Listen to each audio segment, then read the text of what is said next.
This gathering should send a message to them.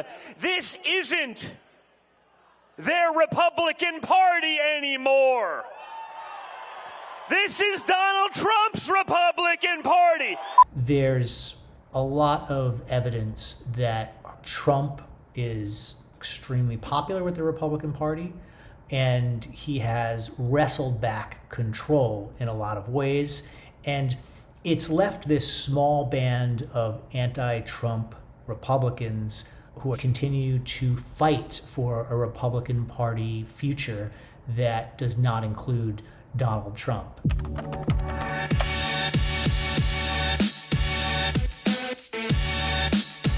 So the first thing to say about this GOP civil war is that it is an extremely lopsided battle. We're talking like 20-1 MAGA side to anti-MAGA side.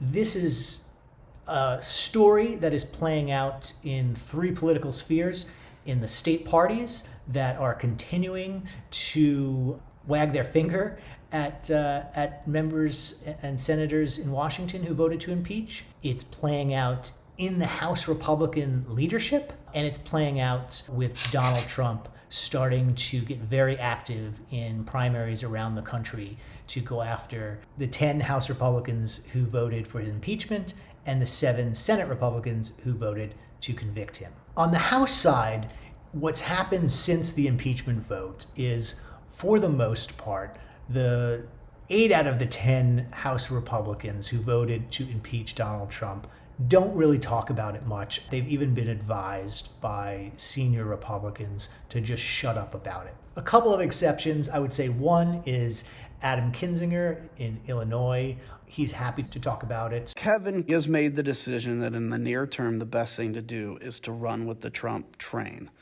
I fully disagree with that. Liz Cheney is doing a great job, for instance, of both taking on the Biden administration, talking about the importance of our principles, but not acquiescing to say, well, then that means we have to accept Donald Trump, because it doesn't. It's a false choice. House Republicans got together down in Florida for their retreat, and the big story at the House Republican retreat was the ongoing feud between Kevin McCarthy and Liz Cheney. In the days since everyone got back from the retreat, McCarthy and Cheney have continued to engage in their spat over what to do about Donald Trump. There's no concern about how she voted on impeachment. That decision has been made. I have heard from members concerned about her ability to carry out the job as conference chair, to carry out the message. We all need to be working as one if we're able to win the majority. Let's start by looking at who the core of the anti-Trump faction actually is. The base of the Republican Party in the House is in the South and the Midwest. The South is the anchor, where Trump is extremely strong. The second most important place is the Midwest. So you have these 10 House Republicans, and if you look at them geographically, these are mostly members who are in places where Donald Trump is not very popular. Where the Republican Party is weakest, of course, is in the Northeast and the West. If you look at the 7 senators, it's a little bit mixed. You have, again, dominated by some of the Westerners and the one Northeasterner that's left in the Senate Republican Conference, Susan Collins of Maine. And then you have someone like Ben Sasse, who survived his reelection and felt it was a little bit more safe to go back to his anti-Trump roots. Richard Burr of North Carolina, guess what? He's retiring. Pat Toomey of Pennsylvania, guess what? Also retiring. Bill Cassidy of Louisiana, maybe a bit of a profile in courage. This is someone from a very Trumpy state, a very conservative senator, and he's not leaving. He's not retiring. He'll be fighting and defending that vote in his next election. Lisa Murkowski, she's up for re-election next cycle, and even though she's got a pretty dominant, famous name in Alaska politics, she has a right-wing challenger. She's going to have a difficult race, and she's probably going to have to depend on a lot of independents and some Democratic votes if she wants to survive in that state. And then there's Mitt Romney. So Romney has gone from being from a state where he didn't have to worry too much about his well-known anti-Trump views to suddenly the activist base of the Utah Republicans, the people who go to the conventions and control the machinery of the local party, has become extremely pro-Trump, which brings us to this weekend convention where Romney, after some internal debate about whether he should even show up or not, went, gave a speech, was booed, but survived a censure vote. Thank you. Show respect.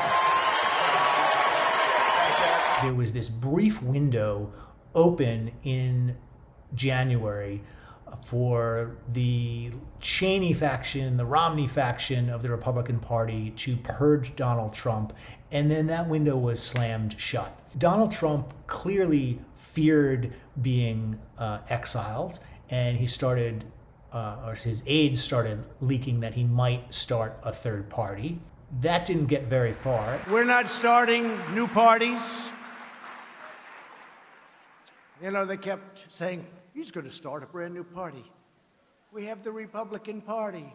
It's going to unite and be stronger than ever before. He and his political advisors soon realized that no, they're not going to start a third party because third parties in American politics are rarely successful. He was just going to work to retake the Republican Party, which he's done since January. A second great example is Nikki Haley, a politician known for trying to find where the sweet spot is in Republican politics at any given moment. She told Politico in an interview shortly after January 6th that she was essentially finished with Donald Trump. And when the piece came out and that quote made a lot of news, she, of course, went on Fox News and essentially reversed herself. They beat him up before he got into office. They're beating him up after he leaves office.